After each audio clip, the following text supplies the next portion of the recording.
Dans l'un des plus grands lacs d'Afrique, l'eau et la roche constituent le théâtre de l'un des plus somptueux spectacles offerts par l'évolution.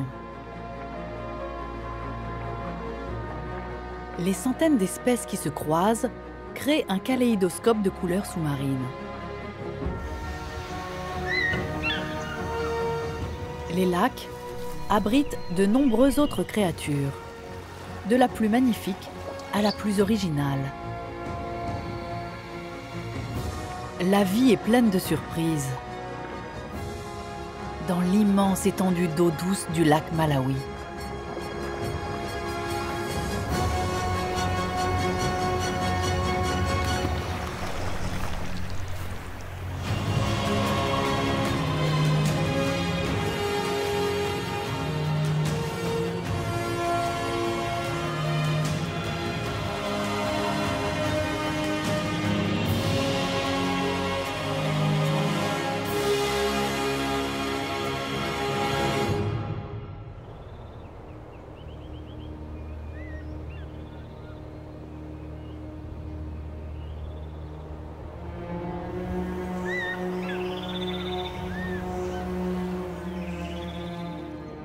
Dans les eaux de l'un des plus grands lacs du monde, deux poissons s'affrontent dans un combat titanesque.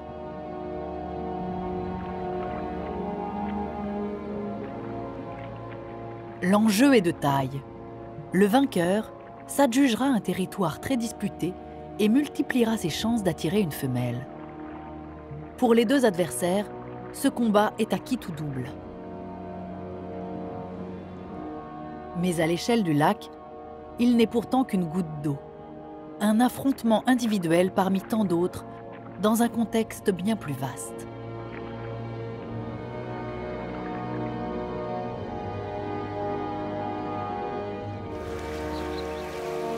Ces poissons vivent dans le lac Malawi. Une étendue d'eau douce, longue de 580 km et large par endroits de 85, située dans le sud-est de l'Afrique. Il y a 10 millions d'années, la croûte continentale africaine a commencé à se déchirer du nord au sud. Ce phénomène a donné naissance à de profondes vallées et à des chaînes montagneuses courant sur 6000 km. C'est ce qu'on appelle la vallée du Grand Rift.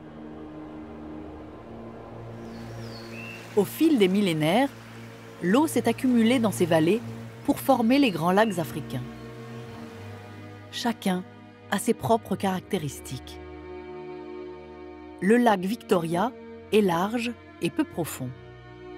Le lac Tanganyika est long et profond. Mais de par son incroyable diversité biologique, le lac Malawi est le plus remarquable des trois.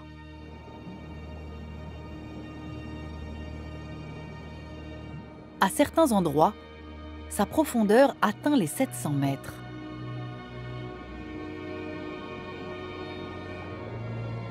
Dans ces obscurs abysses, la vie est rare. Mais elle est bien plus florissante à la surface. Des oiseaux les plus majestueux du continent à ces animaux les plus minuscules. Mais c'est dans les hauts fonds que l'on trouve la plus époustouflante variété animale.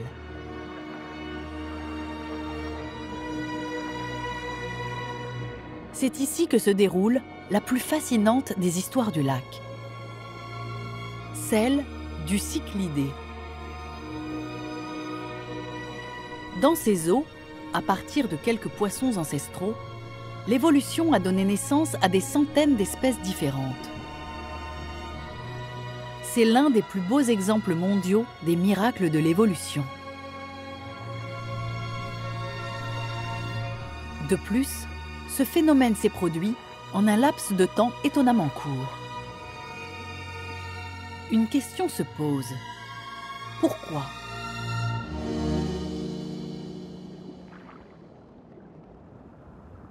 L'eau cristalline du lac grouille de vie.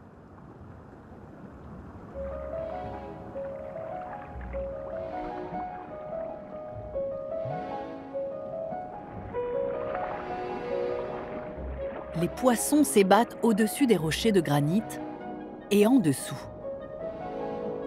Ce n'est pas leur nombre qui est le plus impressionnant, mais plutôt leur sidérante diversité. On en trouve de toutes les formes, de toutes les tailles et de toutes les couleurs. Le plus étonnant est qu'ils descendent presque tous du même ancêtre. Il y a 1 million d'années, un cyclidé d'eau douce est parti du lac Tanganyika pour s'installer dans les eaux du lac Malawi en empruntant les rivières qui les reliaient autrefois et qui ont disparu depuis. Il colonise petit à petit de nouveaux habitats.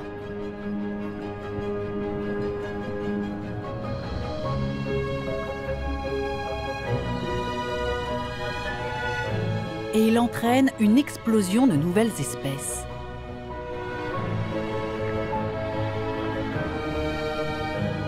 Il existe aujourd'hui au moins 700 espèces distinctes de cyclidés dans le lac Malawi. Parmi elles, plusieurs centaines sont endémiques à ces eaux.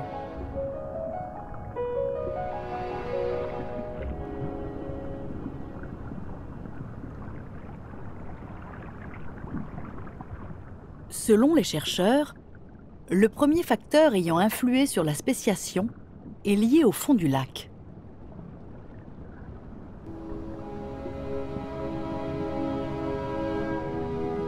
Les hauts fonds sont parsemés d'énormes blocs de granit.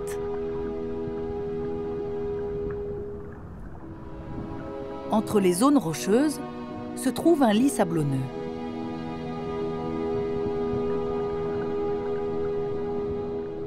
Au fil du temps, les cyclidés se sont séparés en 2 groupes distincts pour tirer profit de cet environnement particulier. Le premier vit dans le sable et le second au milieu des rochers. Ces groupes séparés ont développé des traits adaptés à leur nouvelle demeure. Mais l'environnement sous-marin du lac a connu une évolution constante. Il a énormément changé depuis l'arrivée des ancêtres des cyclidés modernes, avant tout à cause des grandes variations du niveau de l'eau.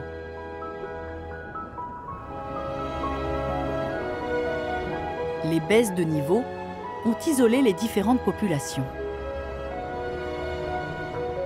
Privés d'interaction avec leurs cousins, les divers groupes ont évolué chacun dans leur propre direction et se sont définitivement séparés. Lorsque l'eau est remontée, ils n'avaient plus que peu de traits en commun.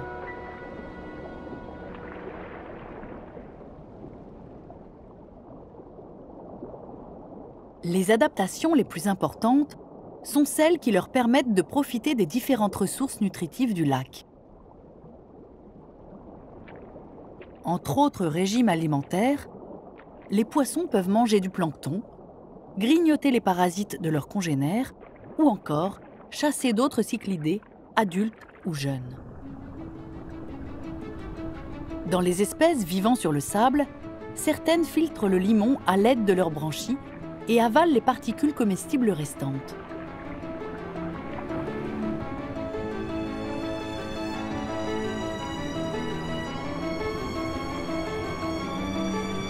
D'autres évoluent dans les champs d'herbes qui poussent dans le sable.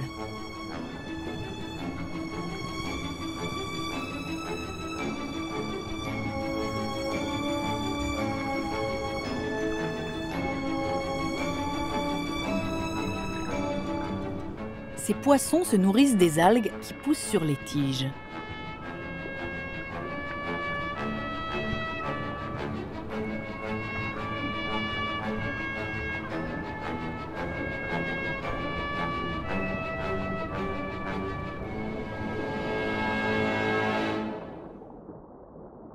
Mais c'est au sein des espèces qui vivent dans les énormes rochers de granit que la spécialisation des espèces est la plus impressionnante.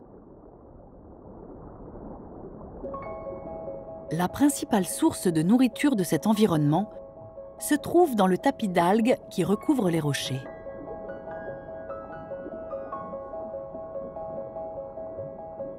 Grâce aux rayons du soleil tropical et l'apport régulier de nutriments amenés par les 14 rivières qui alimentent le lac, les conditions sont idéales pour le développement des algues. De plus, les excréments des poissons viennent encore enrichir l'offre nutritive et permettent de fertiliser les plantes dont ils se nourrissent.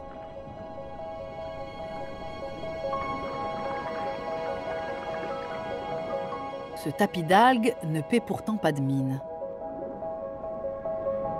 Il abrite une grande variété d'algues monocellulaires fibreuses, au milieu desquelles évoluent d'innombrables bactéries, des crustacés microscopiques et divers autres organismes monocellulaires. Pour éviter d'entrer en compétition pour la nourriture, les cyclidés ont développé divers modes d'alimentation pour tirer profit de toutes les niches spécifiques de ce riche environnement.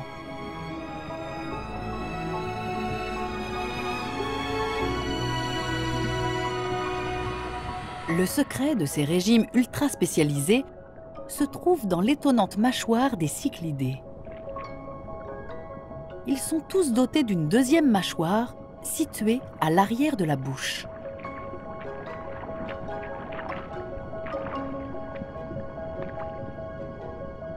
Chez leurs ancêtres, cette mâchoire permettait d'avaler plus facilement.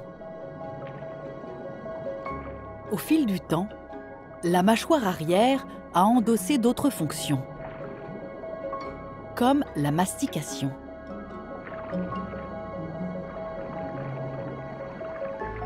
Soulagés de cette tâche, les lèvres et les dents des cyclidés ont pu évoluer différemment pour trouver la nourriture dans diverses niches.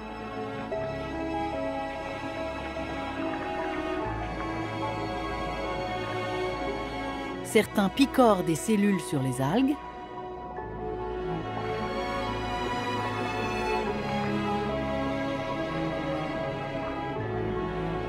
d'autres fouillent le tapis et y découpent les brins, même les mieux attachés.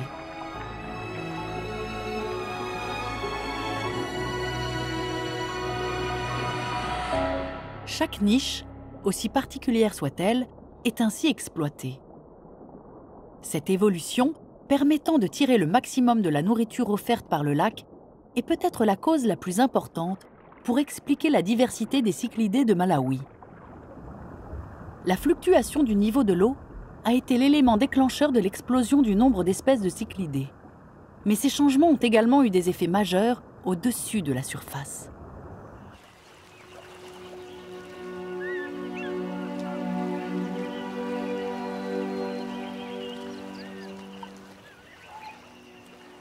À l'extrémité sud du lac se trouve l'île d'Omwe.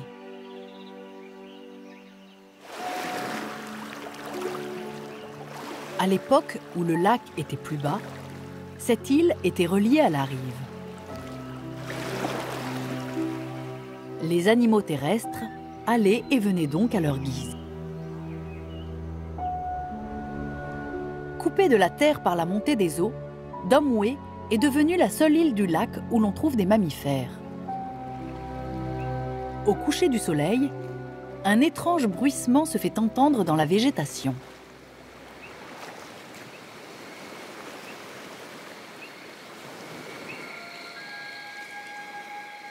Il s'agit de civettes africaines.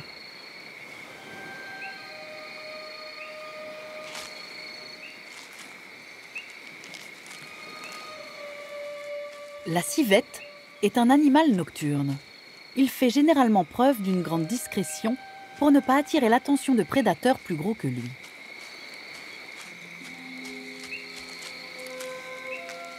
Mais comme son île est isolée des terres environnantes, la civette est devenue le prédateur dominant des lieux.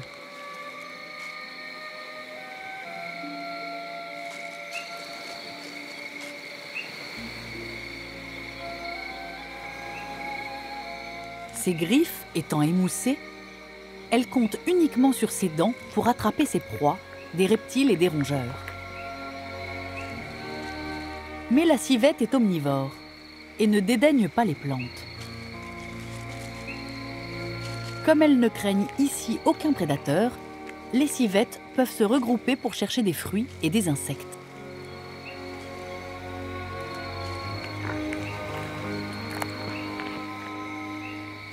Pour cela, nul besoin de griffes acérées. Il suffit d'avoir un bon flair.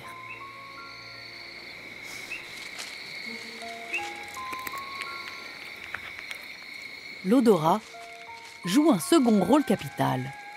Les civettes communiquent entre elles en marquant leur passage.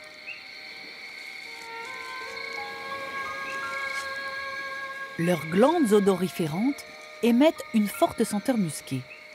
Pendant très longtemps, l'homme a chassé la civette car ces glandes étaient très recherchées des parfumeurs. Domwe se trouve au sein du parc national du lac Malawi, ce qui leur donne un statut protégé.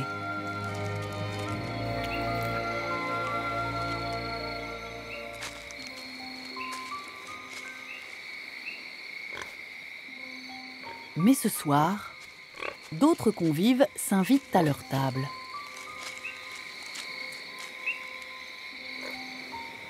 Un potamochère du Cap, nocturne, a lui aussi l'intention de se nourrir avant l'aube.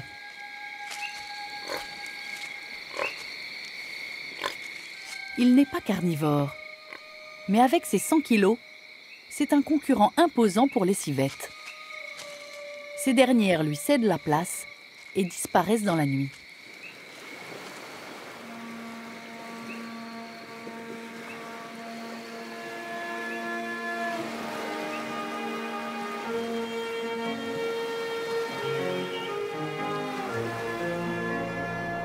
La végétation touffue de Domwe est typique des îles et des rives du lac Malawi.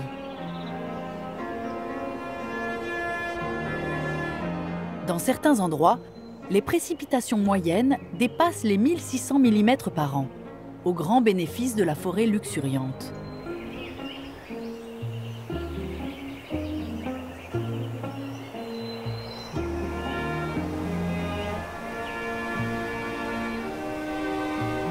Les arbres prennent racine sur un substrat granitique qui s'étend sous le lac.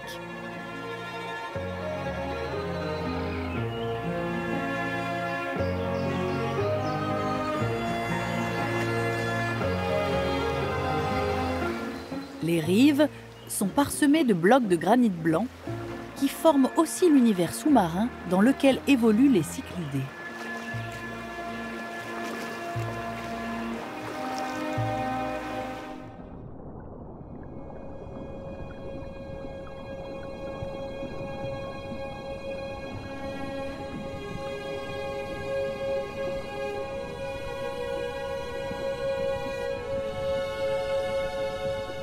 De forme et de taille très variées, ils constituent la structure du monde des poissons.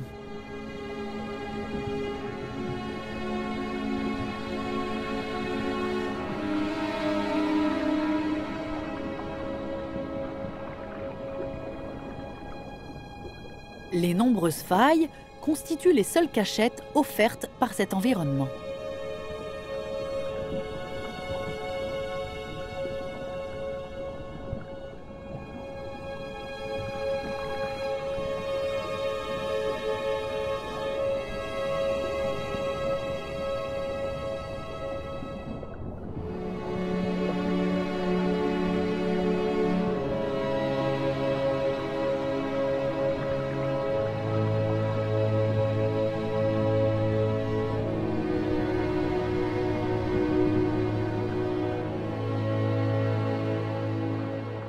Il arrive que les poissons vulnérables se retrouvent exposés. Ce petit banc de jeunes cyclidés est dans une situation précaire. Ils ne sont pas protégés par les rochers et beaucoup de poissons mangent les bébés des autres si l'occasion s'en présente.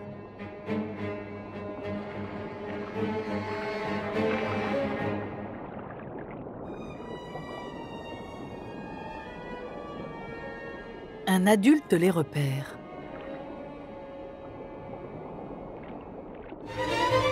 Il a une attitude surprenante.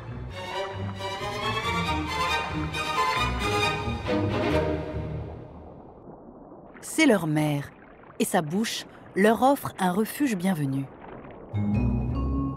Presque tous les cyclidés du lac Malawi pratiquent cette étrange technique.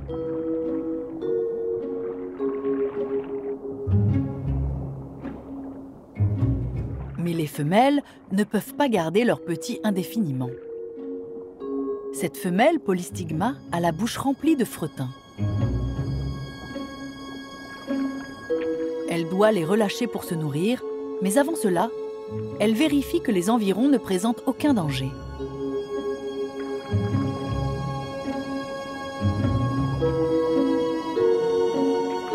Mais l'endroit ne lui plaît pas. Elle continuera de chercher jusqu'à ce qu'elle soit satisfaite. Mais alors que le soir tombe, émerge une menace dont même les adultes se méfient.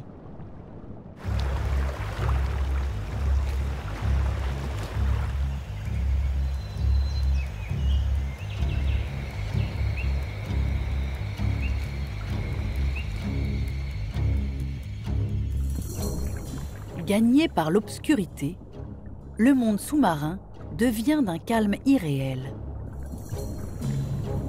Les cyclidés se font très rares, et ce, pour une bonne raison. Une meute de chasseurs rôde dans les parages.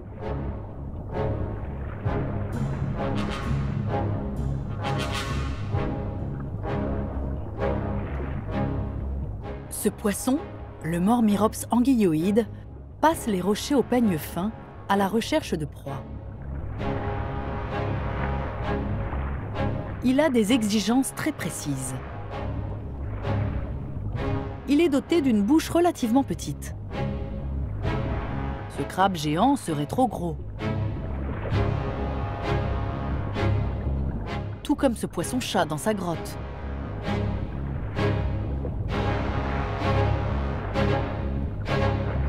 Mais il ne fera qu'une bouchée d'un cyclidé. Sa tête effilée lui permet de fouiller les moindres recoins. Mais la vue n'est pas le sens de prédilection du Mormirops. Ce chasseur est doté d'un organe qui émet une petite charge électrique dans l'eau.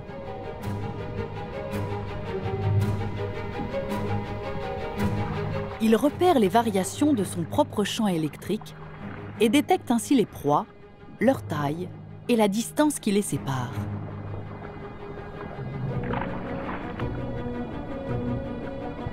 Les proies sont abondantes et il peut se permettre de se montrer difficile. Il ignore toutes celles qui paraissent trop grosses.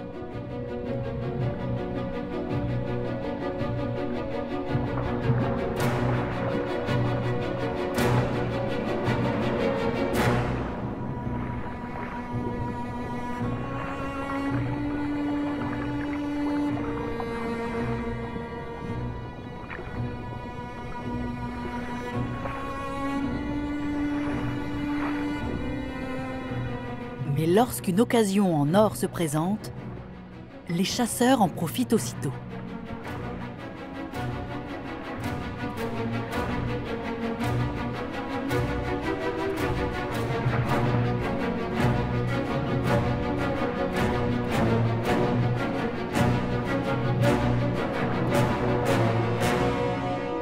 Grâce à leur champ électrique, ils attrapent environ 2 cyclidés par heure au cours de leur longue traque nocturne.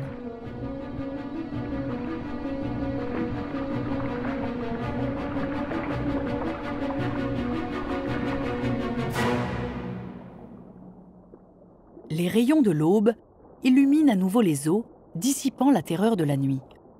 Les cyclidés peuvent émerger de leur cachette.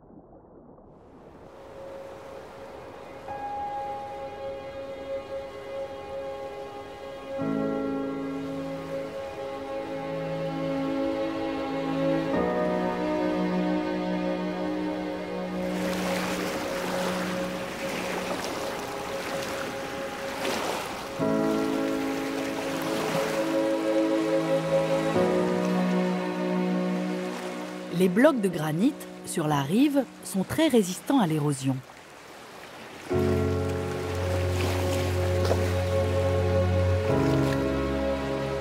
Pour en venir à bout, il faut l'intervention d'une forme de vie très improbable.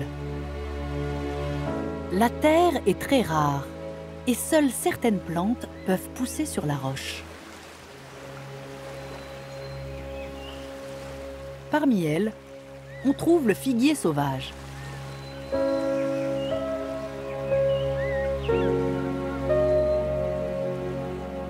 Cet arbre peut prendre racine dans les crevasses les plus infimes.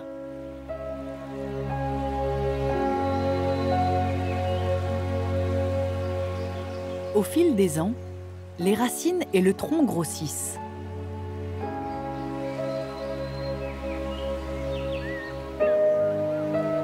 Petit à petit, l'arbre crée des fractures dans la roche et finit par désagréger les énormes rochers. Les petits fragments tombent dans le lac et deviennent de nouvelles cachettes pour les poissons.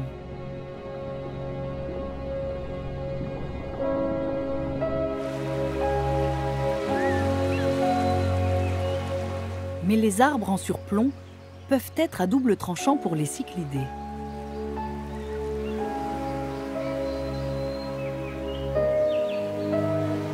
Ils servent de perchoir pour l'un de leurs ennemis les plus redoutables.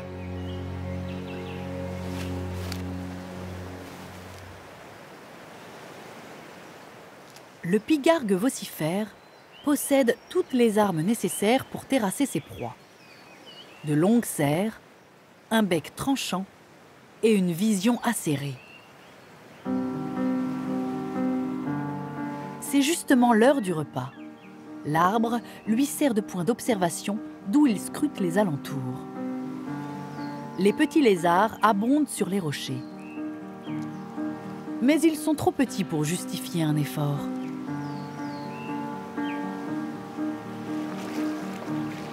Ce varan présente plus d'intérêt.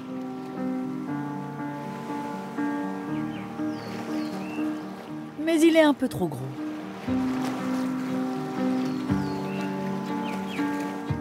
Le pigargue se décide pour son activité de prédilection. La pêche.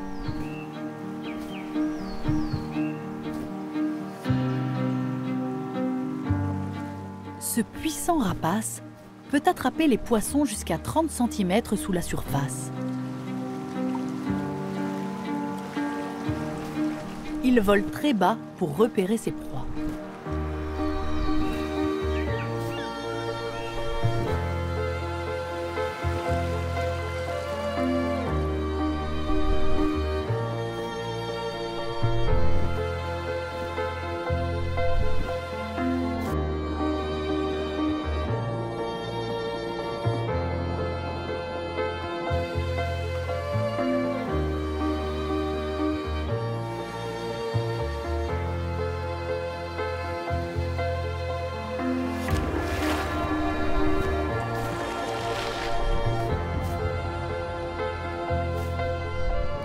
Sa victime est petite, mais elle fera l'affaire.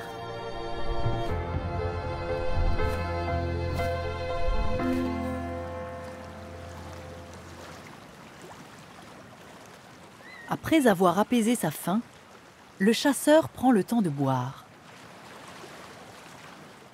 Le lac lui fournit tout ce dont il a besoin et les couples monogames défendent jalousement leur territoire le long de la rive. Certains oiseaux pêchent depuis le ciel, mais d'autres préfèrent partir à la maraude sur le sable de la rive.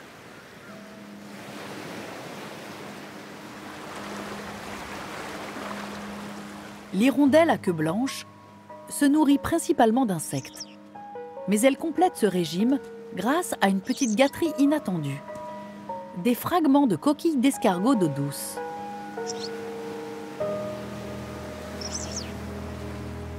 Pour ce petit oiseau, c'est une source de calcium précieuse.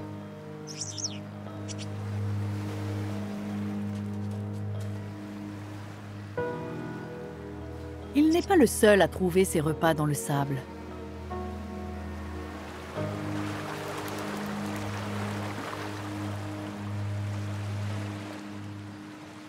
La plage est mouchetée des couleurs délicates de milliers de papillons.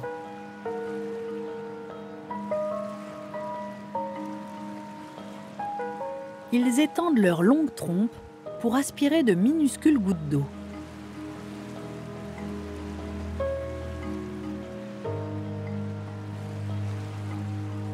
Cette guêpe tente elle aussi d'étancher sa soif.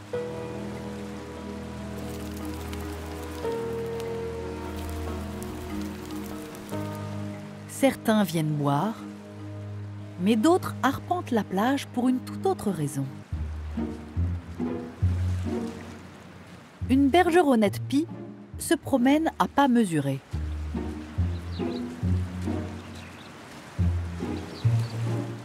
Ce drôle d'oiseau a une caractéristique étonnante. Sa queue ne cesse de bouger de bas en haut. Personne ne connaît vraiment la raison de cette étrange manie.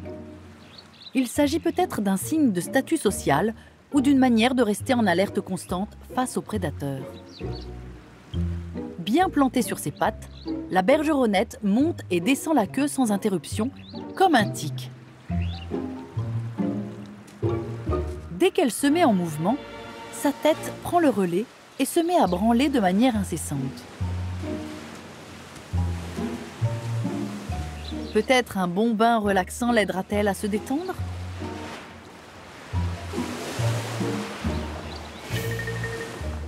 L'eau fraîche du lac est idéale pour un nettoyage en règle.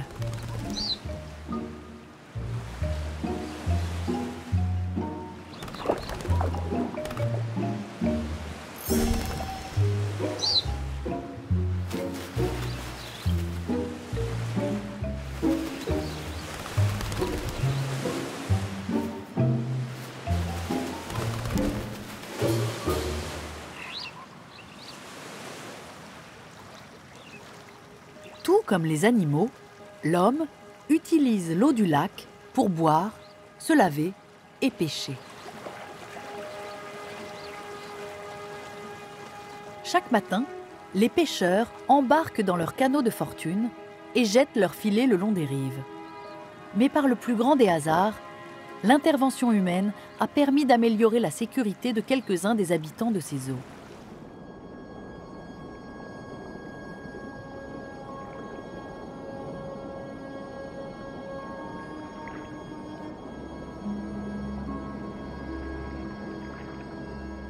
Cette épave est celle d'un ancien ferry qui a transporté des gens d'une rive à l'autre pendant des années.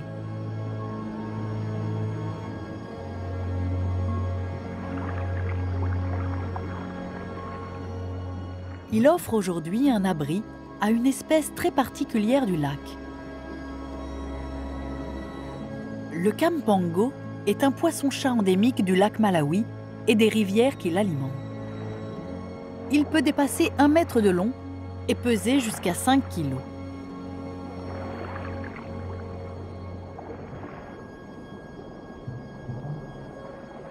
Sa taille et sa chair grasse en font une prise de choix pour les pêcheurs.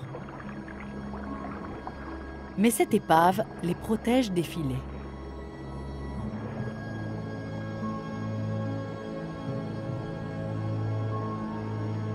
Les gigantesques creux dans le sable offriront des emplacements idéaux pour les nids lorsque viendra la saison du frai en été.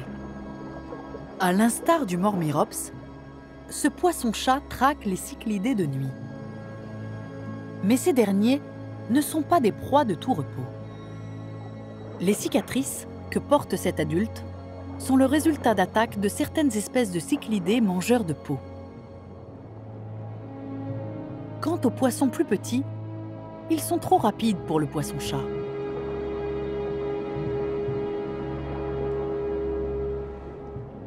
Les deux espèces sont ainsi dans une relation plus ou moins équilibrée, chacune se nourrissant de l'autre.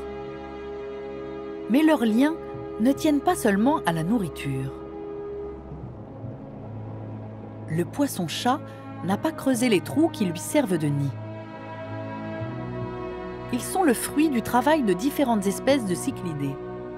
Le prédateur profite donc du labeur de ses industrieux petits voisins.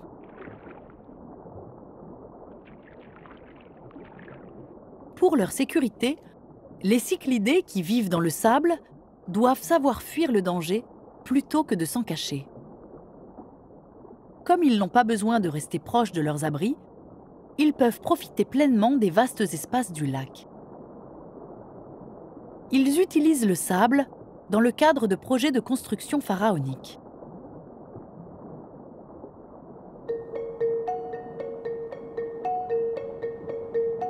En certains endroits, le fond du lac est parsemé de cratères pouvant mesurer 1 mètre de diamètre. Ils sont l'œuvre de cyclidés mâles dans l'espoir d'attirer l'attention d'une femelle.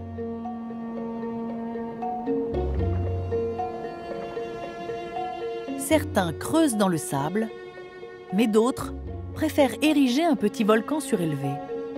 Ce Nyasachromis mâle patrouille avec obstination autour de son cratère. Il lui servira de piédestal pour faire étal de ses prouesses à destination des femelles intéressées. Tout doit être propre et net. Il n'hésite donc pas à chasser tous les passants.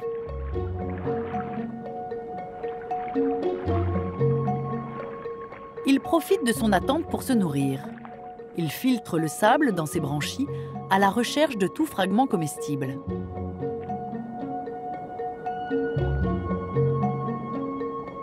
C'est en eau peu profonde que l'on trouve la plupart des cratères surélevés.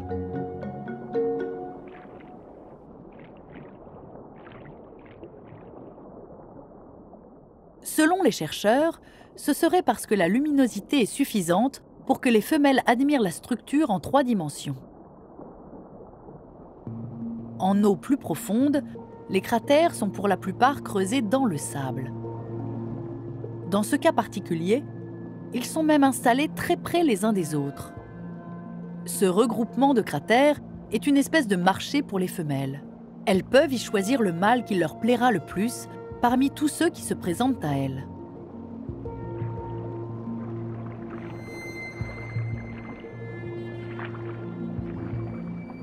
L'arrivée des femelles donne lieu à de véritables spectacles.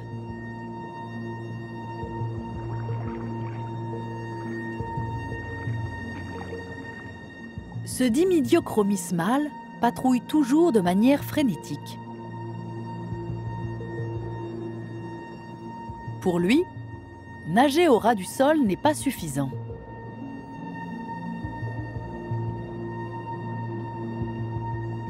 La colonne d'eau qui surplombe son cratère fait aussi partie de son territoire et il fait tout pour empêcher ses rivaux de l'utiliser pour attirer l'attention des femelles.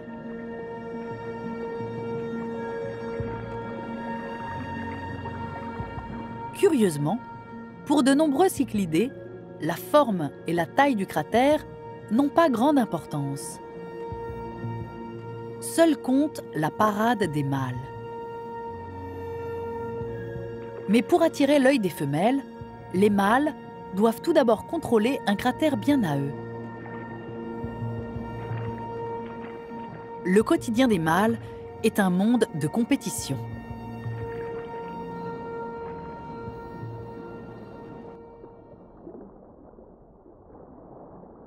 Dans les rochers, pour avoir une chance de s'accoupler, il faut également commencer par prendre le contrôle d'un territoire. Ce Mélandia zebra est très occupé à défendre son domaine.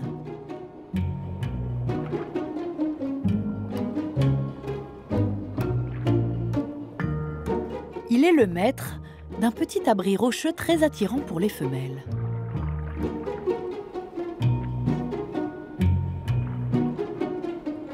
Mais cette luxueuse demeure suscite la convoitise de ses rivaux et il doit lutter pour faire respecter ses droits.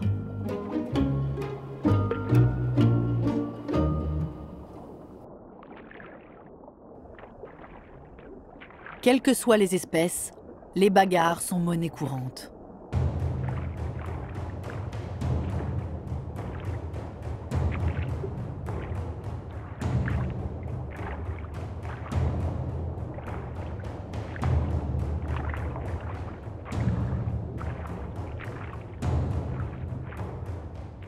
Le vainqueur poursuit très souvent le vaincu pour bien enfoncer le clou.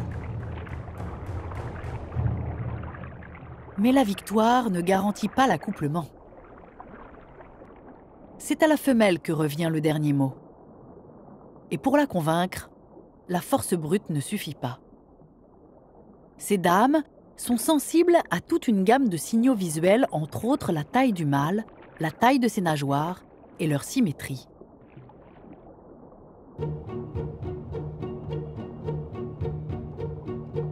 C'est ce processus de sélection sexuelle qui a entraîné l'immense diversité physique des cichlidés du lac Malawi. Certains individus développent même des bosses voyantes sur la tête pour attirer l'attention. Mais le facteur qui prime est la couleur.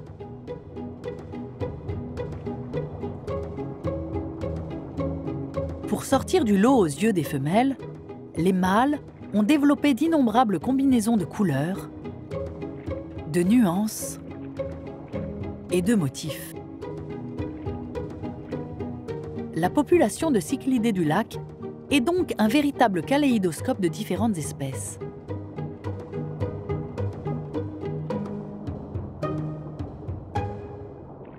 Pour les mâles, la reproduction est l'aboutissement d'une épuisante parade nuptiale.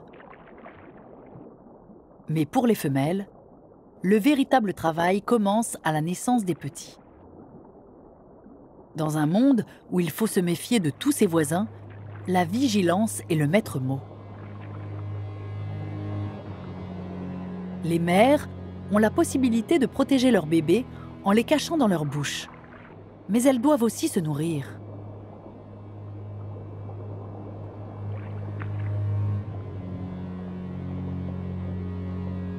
Par chance, les blocs de granit apportent une nouvelle fois la solution. Les petites tranchées peu profondes offrent des cachettes idéales pour le fretin qui se nourrit de leurs algues. Pendant ce temps, leur mère surveille les alentours. Parmi ces petits se trouvent 2 originaux aux marques différentes. Ils sont d'une espèce différente, mais elle les a adoptés au sein de sa famille.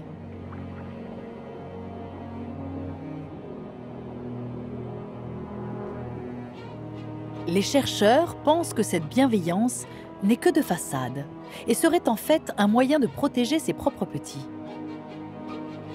Si un prédateur attaque, 2 petits aux couleurs différentes diminuent les chances que ces bébés se fassent manger. La mère reste constamment sur ses gardes, attentive au moindre danger.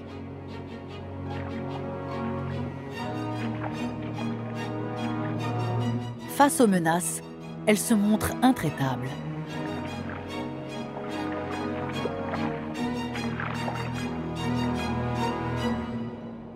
Après avoir mis l'ennemi en déroute, elle revient pour faire monter ses petits à bord.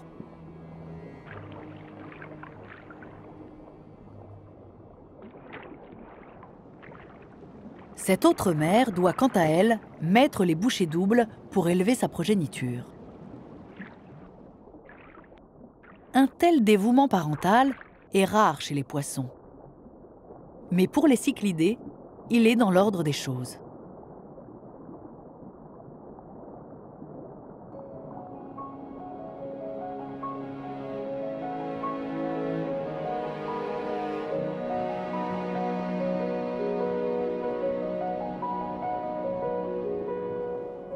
Chacun de ces fascinants animaux mène la vie que connaissent tous les poissons en liberté. Une existence rythmée par l'alimentation et la reproduction. Mais dans les eaux cristallines de l'un des plus grands lacs de la planète, l'évolution a abouti à une incroyable diversité.